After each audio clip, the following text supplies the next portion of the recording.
स्वागत है आप सभी का अपने यूट्यूब चैनल विद्या रूप में। इंडियन हिस्ट्री क्लास चल रही है और ये हम जो टॉपिक सॉल्व कर रहे हैं वो इंडस वैली सिविलाइजेशन हमारा चैप्टर चल रहा है, लेक्चर नंबर 11।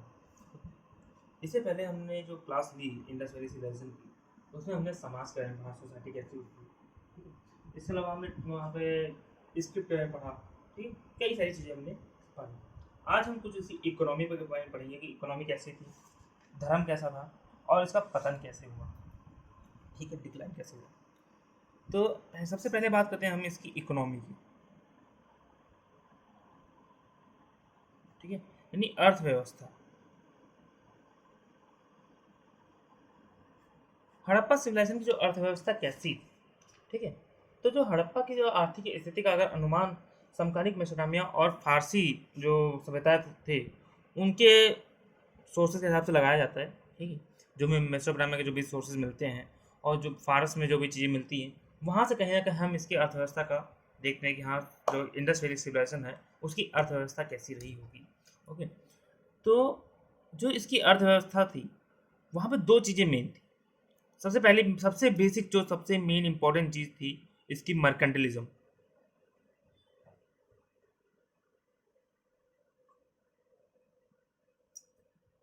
ठीक है, या फिर ट्रेड। हड़प्पा सभ्यता का सबसे बेसिक जो सबसे इंपॉर्टेंट था जिसकी वजह से कहीं ना कहीं वो एक अर्बन सोसाइटी बनी, वो किस वजह से था? ट्रेड की वजह से।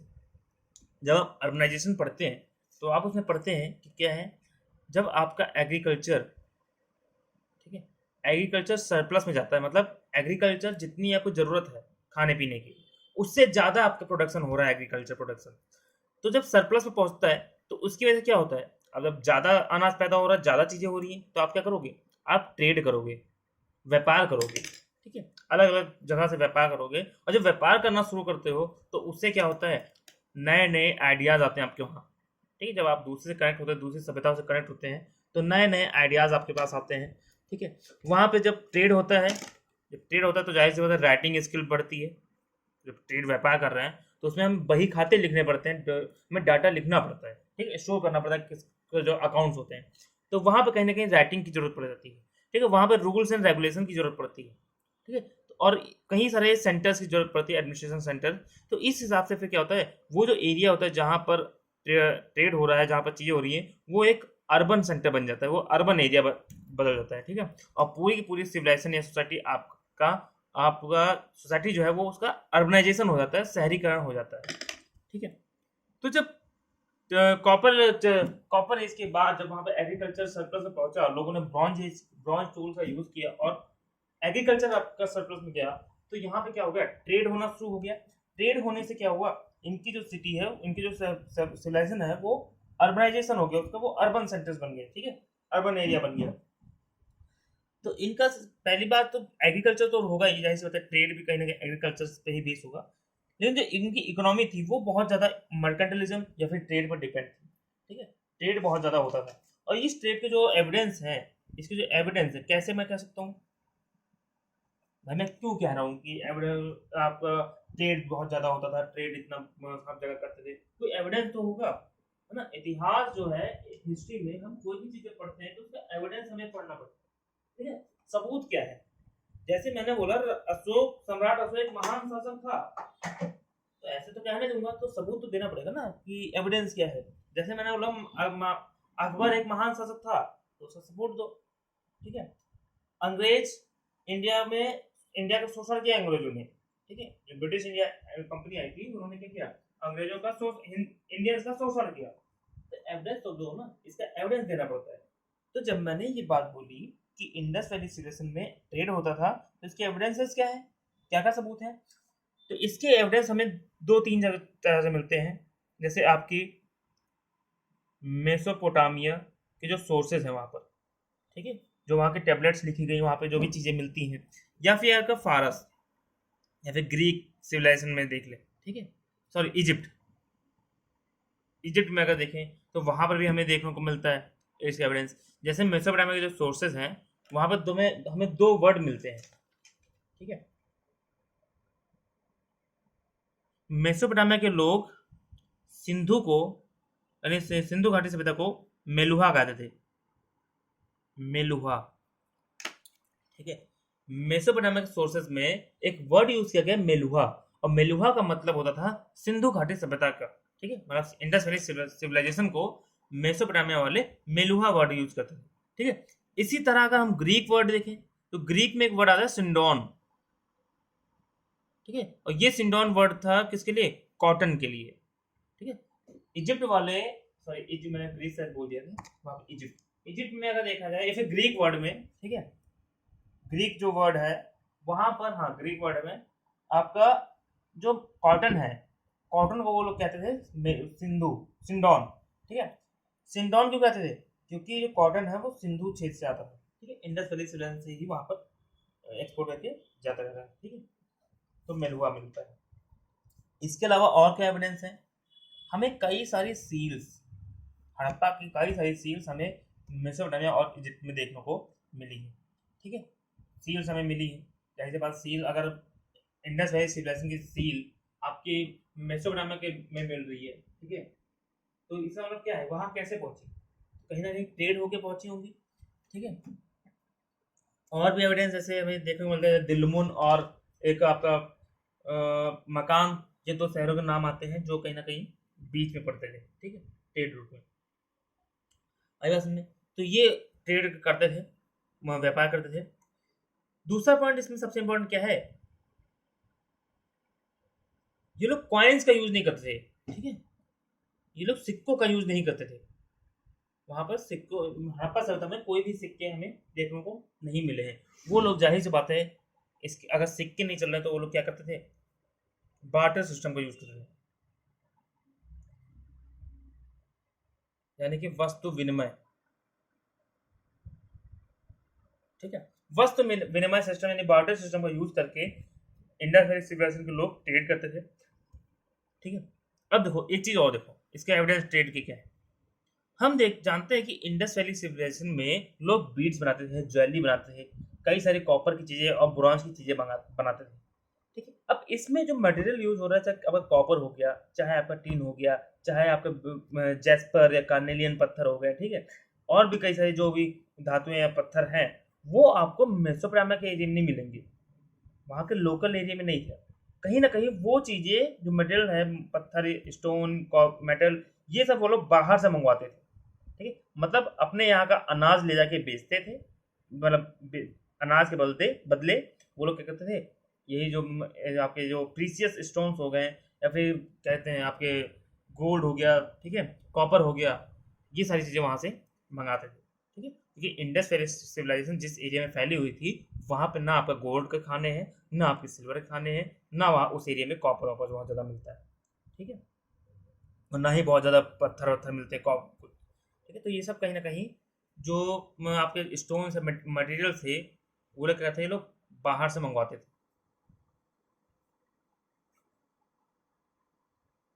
ठीक है, तो इन आधारों पर हम कह सकते हैं कि हाँ, इनकी जो इकोनॉमी थी वो कहीं ना कहीं किस पर आधारित थी? ट्रेड पर आधारित थी, ट्रेड बहुत ज़्यादा होता था। ठीक है, आई बात समझ? तो ये हमने इकोनॉमी की बात कर ली, इकोनॉमी कैसी थी, तो मैंने बता दिया इकोनॉमी इनकी ट्रेड पर बेस्ड थी। ठीक है, एग्रीकल्चर और ट्रेड पर बेस्ड थी, मर्केंटलिज्म चलता था, बार्टर सिस्टम चलता था, कॉइन्स के एविडेंस हमें नहीं मिले हैं, ये लोग बाहर से जो अपनी प्रीसियस मेटल स्टोन मंगवाते थे। मेसोपोटामिया के सोर्सेज में हम एक मेलुहा वर्ड मिला है, जिसका मतलब कहीं ना कहीं सिंधु क्षेत्र क्षेत्र से है। ग्रीक वर्ड में सिंडोन वर्ड मिला है, सिंडोन जिसे हम वो लोग कॉपर को सिंडोन कहते थे, क्यों? क्योंकि सिंडोन जो है वो, सॉरी कॉटन जो है वो सिंधु क्षेत्र से आता है। ठीक है, अब बात करते हैं हम रिलीजन की, ये धर्म की।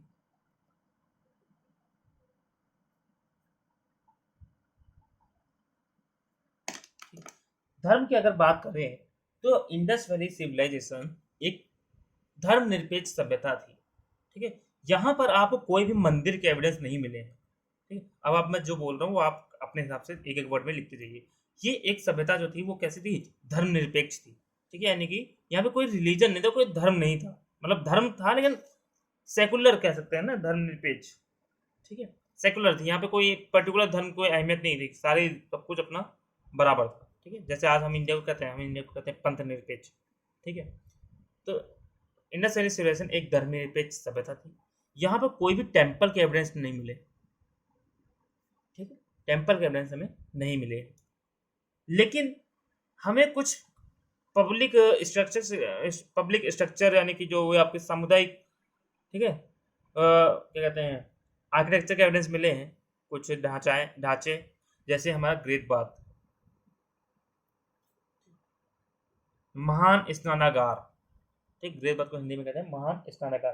तो महान स्नानागार में क्या होता था, महान जो स्नानागार था, ग्रेट ग्रेट बाथ था, इसको कहीं ना कहीं पब्लिक यूज करती थी, ठीक है, ये पब्लिक के लिए यूज के लिए था। वो लोग ऐसा माना जाता है कि वो जो पब्लिक थी वो वहां आकर के अपने अनुष्ठानिक वर्क करते थे, अपने अनुष्ठान सारे परफॉर्म करते थे, यानी ये जो रिलीजियस प्रैक्टिसेस होती थी, ठीक है, सामूहिक रूप से नहाना, स्नान करना, जो भी चीजें पूजा पाठ अगर वो लोग करते थे वो सारी चीजें करते थे। जैसे आज आप खुद देख लीजिए, जैसे हमारे में क्या होता है, बिहार में छठ होती है, ठीक है, छठ में क्या करते हैं वो लोग, एक पुल टाइप का होता है, उसमें जाके पूजा पाठ करते हैं, ठीक है, पानी के बीच में खड़े होके।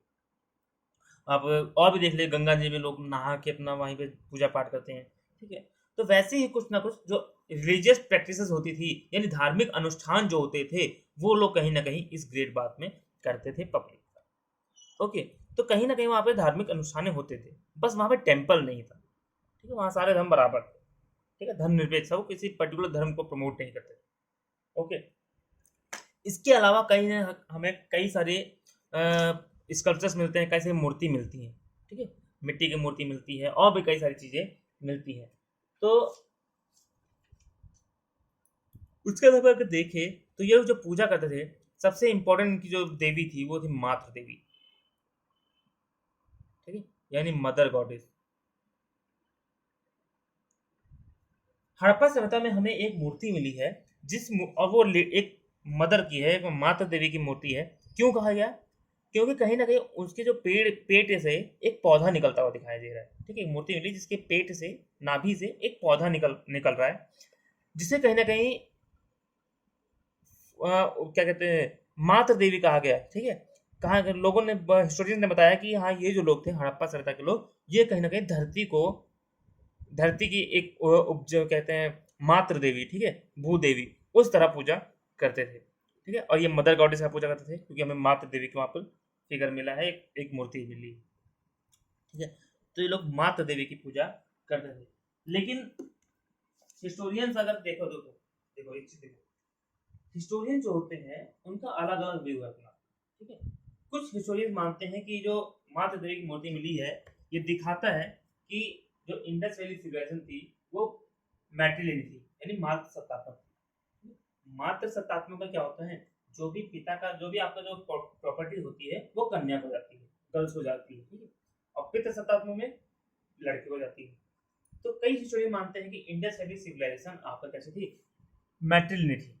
लेकिन वहीं पे कुछ हिस्टोरियंस ऐसे भी हैं जो ये बोलते हैं कि हाँ, वहां पे माता देवी की पूजा तो होती थी, ठीक है, वो नो डाउट माता देवी की पूजा करते थे, मदर गॉडेस की पूजा करते थे, लेकिन हम मेसोपोटामिया की तरह वो लोग माँ सत्तात्मक थे या नहीं थे, इसका हमें कोई एविडेंस सही से नहीं मिलता है, ठीक है।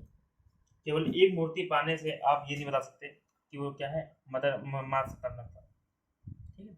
यानी कि कुछ हिस्टोरियंस कहीं ना कहीं डाउट करते हैं, डाउटफुल रहते हैं कि ये जो सोसाइटी थी, यानी ये जो सिविलाइजेशन थी, हड़प्पा सिविलाइजेशन, ये पैट्रिलिनी थी या फिर मैट्रिलिनी थी, ठीक है, मातृ सत्तात्मक थी या पितृ सत्तात्मक, इसमें डाउट करते हैं कुछ हिस्टोरियंस।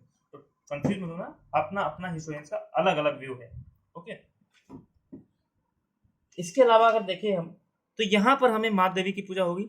इसके अलावा हम देखें तो हमें एक मोहर मिली, उस मोहर में एक गॉड की मूर्ति मिली है, ठीक है,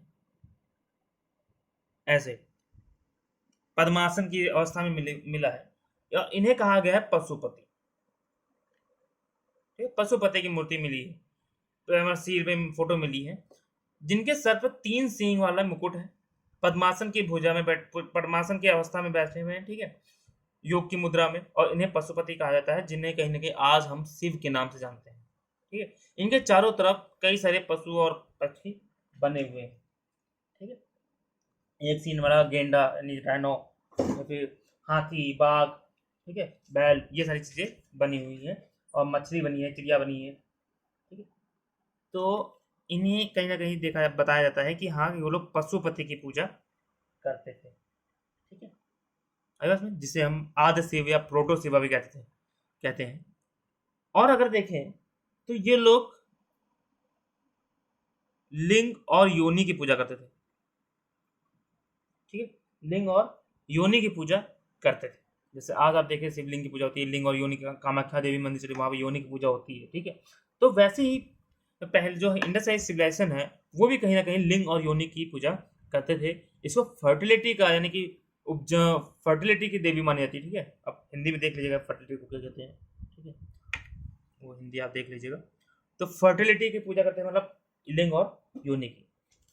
आज भी आपको ये चीज़ देखने को मिल जाएगी, और वैदिक एरा में जाएंगे तो आपको लिंग और योनि की पूजा और ज़्यादा देखने को मिलेगी। तो वहाँ पर कई सारे मंत्र और तंत्र लिखे गए हैं लिंग और योनि के ऊपर। इसके अलावा ये लोग पीपल के पेड़ पर की भी पूजा करते थे। ठीक है, पीपल का पेड़ की भी पूजा करते थे, क्योंकि हमें कई सारे इस चीज में मिले हैं। इसके अलावा देखें तो कुबड़ वाला बैल यानी कि humped ox, humped bull, sorry. ठीक है, हम्ड बुल, कुबड़ वाला जो बैल होता था उसकी पूजा करते थे। ये लोग पक्षी के यानी कि बर्ड्स की पूजा करते थे, जैसे कबूतर। ठीक है, उसकी पूजा करते थे। और इसके अलावा ये लोग एक सींग वाले जानवर की पूजा करते थे। ठीक है, राइनो, गेंडा की पूजा करते थे। आया में, तो इन सब की ये लोग पूजा करते थे। अब अगर हम और एविडेंस देखें तो आपको जो कालीबंगा है, कालीबंगा में हमें अग्नि वेदियां मिली, यानी फायर अल्टर्स। फायर अल्टर्स मिले हैं, अग्नि वेदियां मिली। अग्नि वेदी क्या होती है आपको शायद पता होगा। ठीक है, अगर अग्नि वेदियां अगर किसी को बताना पड़े तो मुझे लगता है कोई बेकार है, उसका जीना बेकार है दुनिया में। ठीक है, अग्नि वेदिकाएं क्या होती हैं? Fire altars. आप देखते हो कि जब आप हवन करते हैं ना, तो एक अग्निवेदी बनती है जिसमें आग वग लगाई जाती है, उसमें आम की लकड़ी या बाकी सारी चीज़ें डाल के उसमें हवन किया जाता है।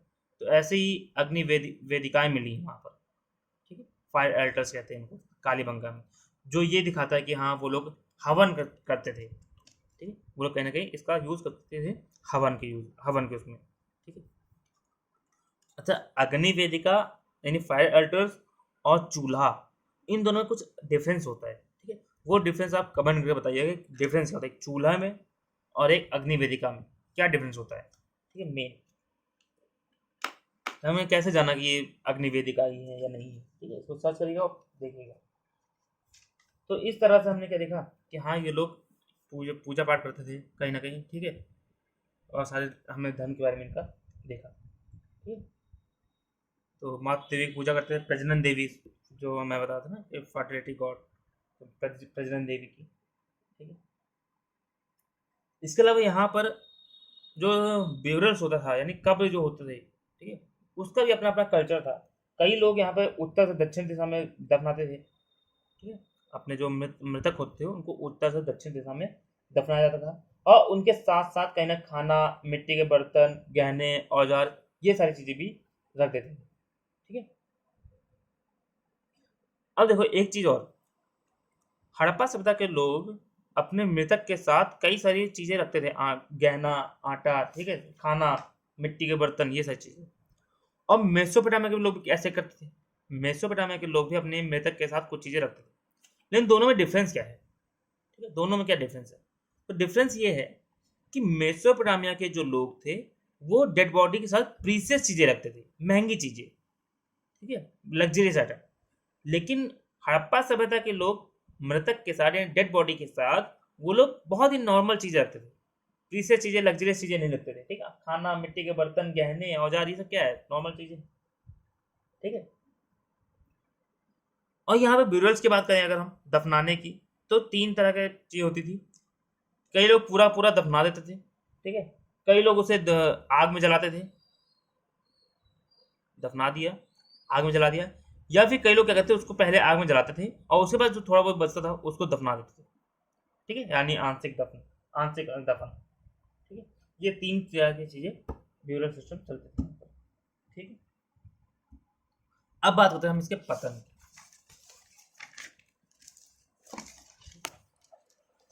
देख, कई सारे टॉपिक हैं जो मैं अभी नहीं बताया। जैसे सील्स हो गए, सील्स में क्या है, सील का यूज किस लिए होता है? ट्रेड में सील्स किस आकार की होती थी, स्क्वायर शेप में होती थी, रेक्टेंगुलर में होती थी, सर्कुलर में, सिलेंड्रिकल शेप में होती थी, ठीक है। इसके ऊपर चीज़ें छपी होती थी और हम गीली मिट्टी लगा के उसके ऊपर जब चलाते थे, ठीक है, टप्पा मारते थे, उसमें फिगर बन जाता था, ठीक है। तो ट्रेड में यूज होता था, कई सारी हमें सील्स मिली हैं और सभी सील्स कल लगभग 2000 सील्स मिली हमें अभी तक, ठीक है। 2000 सील्स हमें मिल चुकी हैं हड़प्पा सभ्यता की, और उसमें सबसे फेमस जो सील है वो आपकी पशुपति वाली सील है, ठीक है। ऐसा माना जाता है कि जो सील्स होती है वो हर व्यापारी के लिए अपनी अलग अलग सील्स होती थी। अब बात करते हैं इसका decline. Most debated topic in Indian history, ठीक है, बहुत ज्यादा डिबेट होती है इनके ऊपर। ये पतन, तो हड़प्पा सभ्यता का जो पतन है वो उसके ऊपर हिस्टोरियंस का अलग अलग मानना है, ठीक है। बहुत सारे हिस्टोरियंस अलग अलग व्यू देते हैं, तो उन सभी व्यू को देखते हैं। पहला, कई हिस्टोरियंस मानते हैं कि वहां पर जो इंडस वैली सिविलाइजेशन थी वहां पर फ्लड आ गई थी, ठीक है, बाढ़ आई, और बाढ़ की वजह से क्या हुआ, पूरा का पूरा हड़प्पा सभ्यता खत्म हो गई, ठीक है। लेकिन कई हिस्टोरियन इस चीज को गलत मानते हैं, ठीक है। वो बोलते हैं, जिसके अपोजिट है, वो बोलते हैं कि अगर फ्लड आएगी तो जाहिर सी बात है किसी एक रीजन में आएगी, एक छोटे से पार्ट में, नदी के किनारे आएगी। ऐसा तो होगा नहीं कि पूरी पूरी सभ्यता, इतनी बड़ी सभ्यता थी तो अब पाकिस्तान के अफगानिस्तान के से फैल कर, अफगानिस्तान से लेकर के पूरा कहाँ तक थी, यूपी तक थी। इतना बड़ा क्षेत्र, पूरा का पूरा पाकिस्तान, पंजाब, ठीक है, हरियाणा, राजस्थान, गुजरात, महाराष्ट्र, कई सारा इलाका, इतने बड़े क्षेत्र में पूरी की पूरी बाढ़ आ गई, एक ही बार में बाढ़ आ गई, तो ऐसा तो पॉसिबल ही नहीं है ना, ऐसा पॉसिबल कहाँ हो सकता है, ठीक है। तो जो फ्लड आई वो फ्लड किसी रीजन में आई होगी, एक पर्टिकुलर रीजन में, ठीक है। इससे फ्लड से पूरी की पूरी सभ्यता खत्म नहीं हो सकती। तो कई हिस्टोरियंस मानते हैं कि ड्रॉट आया होगा।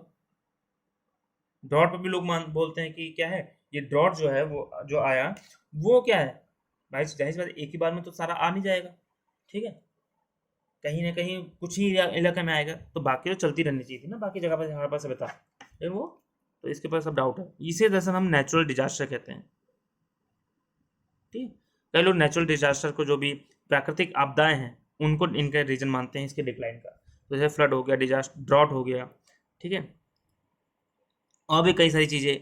कई लोग बोलते हैं कि जो आपका ये जो सिंध रीजन था, ठीक है, सिंध रीजन में 3000 ईसा पूर्व के पास क्या हुआ, बारिश वर्षा जो है अच्छी होती थी, अच्छी हुई, लेकिन 2000 ईसा पूर्व के बाद, 2000 BC के बाद वहाँ पे बारिश होना कम हो गई, जिसकी वजह से क्या हो गया, पूरे रीजन में ड्रॉट आ गया और सूखा पड़ गया, और पूरे की पूरी क्या होगी, सभ्यता खत्म हो गई, ठीक है। तो ये कुछ हिस्टोरियंस ये मानते हैं।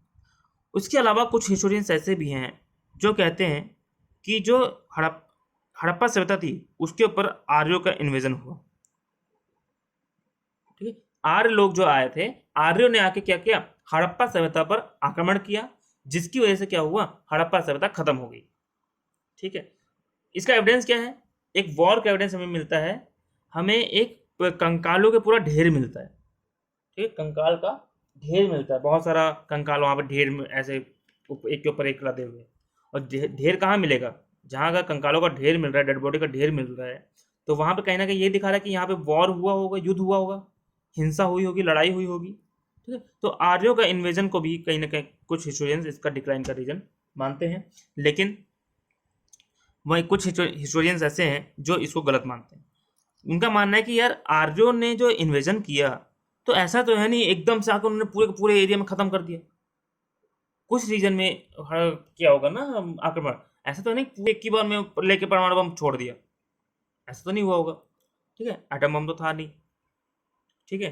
तो वो जब आर्यन आए, वो कुछ एक रीजन, मान लो ये हड़प्पा सभ्यता है, ये कुछ रीजन में आए होंगे ना, बाकी तो एरिया था खाली, वो चलता रहता, वो क्यों खत्म हुआ, ठीक है।